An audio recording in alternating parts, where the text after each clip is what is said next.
జాగ్రత్తగా దేవుని యొక్క సేవకుని దగ్గర కనిపెట్టుకుని ఉండేవాడు. దేవునికి మహిమ కలుగును గాక. నమ్మకత్వం, అదే నమ్మకత్వాన్ని సేవకుడిగా ఉన్నటువంటి వాడిని దేవుడు మోసే తర్వాత నాయకుడిని చేశాడు. దేవునికి స్తోత్రం.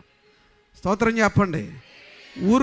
మేము ఊరుకోను, మీరు చెప్పే వరకు చెప్తా ఉంటా. స్తోత్రం చెప్పలేదు. మధ్యాహ్నం 3 గంటలకు కూర్చోబెడతాం. మేము మనస్ఫూర్తిగా హృదయపూర్వకంగా మీరు స్తోత్రం చెప్తేనే మీకు ఆశీర్వాదాలు వస్తాయి. ఏదో గంట సేపు కాదు. మీరు ఎక్కడ ఉన్నా ఏమి చేసినా దేవానికి స్తోత్రం అనుకుంటూ మీరు వెళితే విజయం వస్తుంది. లేకపోతే యాత్రం అనుకుంటూ వాడు వస్తాడు. అర్థమైందా? నువ్వు స్తోత్రం చెప్పకపోతే నీవే నాకు ఆత్రం అనుకుంటూ వాడు వస్తాడు. జీవితం ఖలాస్ అయిపోయింది. Life is end.